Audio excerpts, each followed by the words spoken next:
മലപ്പുറം പരപ്പനങ്ങാടിയിൽ ബസ്സിനുള്ളിൽ പാമ്പ്. പരപ്പനങ്ങാടി തിരൂർ കുറ്റിപ്പുറം റൂട്ടിലോടുന്ന സ്വകാര്യ ബസ്സിലാണ് പാമ്പിനെ കണ്ടത്.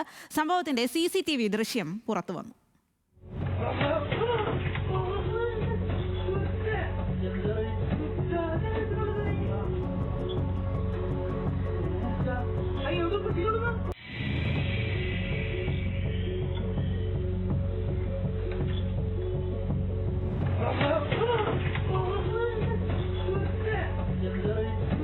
ശാന്തകുമാർ വെള്ളാലത്താണ് വിവരങ്ങളുമായി ചേരുന്നത്. ശാന്തകുമാർ, എന്തായാലും പേടിപ്പെടുത്തുന്ന ദൃശ്യങ്ങളാണ്. അതും ബസ്സിനുള്ളിൽ, ആളുകളൊക്കെ സഞ്ചരിക്കുന്ന ബസ്സിനുള്ളിലാണ് പാമ്പിനെ കണ്ടത്. എങ്ങനെയാണ് പാമ്പ് ബസ്സിനുള്ളിൽ കയറിക്കൂടിയത്? പിന്നീട് പാമ്പിനെ പിടികൂടിയോ?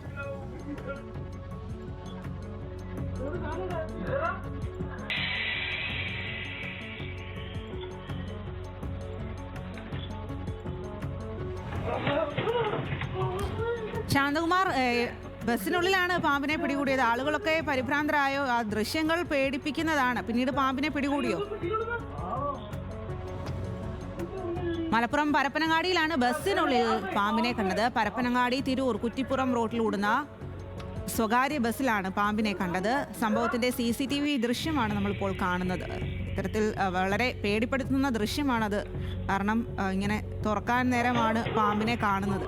എന്തായാലും ശാന്തകുമാർ ചേരുന്നുണ്ട്. ശാന്തകുമാർ, പാമ്പിനെ പിന്നീട് പിടികൂടാൻ സാധിച്ചോ? ആളുകളൊക്കെ ഉണ്ടായിരുന്നോ ബസ്സിൽ? മറ്റു വിവരങ്ങൾ?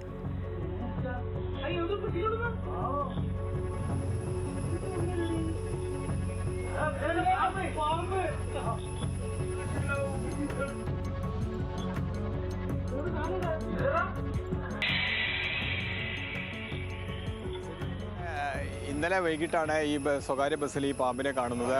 കുറ്റിപ്പുറം തിരൂർ റൂട്ടിലോടുന്ന സ്വകാര്യ ബസ്സാണ്, കുവൈറ്റ് സ്വകാര്യ ബസ്സാണ്. അത് ഇന്നലത്തെ സർവീസ് പൂർത്തിയാക്കി വൈകിട്ട് അത് നിർത്തിയിടാൻ പോകുമ്പോഴാണ് ഈ ഡ്രൈവർ വാഹനം ഈ ബസ്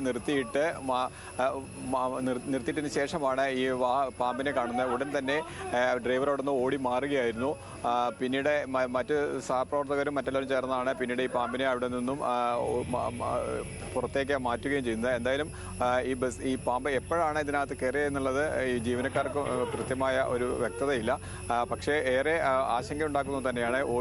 ബസ് ഓട്ടം കഴിഞ്ഞതിന് ശേഷം, അതായത് സർവീസ് അവസാനിപ്പിച്ച ശേഷമാണ് ഡ്രൈവർ ഈ പാമ്പിനെ കാണുന്നത് എന്നുള്ളതാണ് ഏറ്റവും പ്രധാനപ്പെട്ടത്. പിന്നീട് ഈ പാമ്പ് ഇരിക്കുന്ന സ്ഥലം ഏതെങ്കിലും പ്രത്യേകിച്ച് എവിടെയെങ്കിലും ഈ പാമ്പിൻ്റെ സാന്നിധ്യം ഉണ്ടായിട്ടുണ്ടോ എന്നുള്ളത് കൂടി അവർ വാഹനത്തിൽ പരിശോധിക്കുകയുണ്ടായി. എന്തായാലും വലിയ ഒരു രക്ഷപ്പെടൽ തന്നെയാണ് കഴിഞ്ഞ ദിവസം ഉണ്ടായിട്ടുള്ളത്. സിധു. ശരി ശാന്തകുമാർ, എന്തായാലും ആശ്വാസകരം. ആർക്കും മറ്റ് അപകടമൊന്നും സംഭവിച്ചില്ല എന്നുള്ളത്. മലപ്പുറത്താണ് സ്വകാര്യ ബസ്സിൽ പാമ്പിനെ കണ്ടെത്തിയത്.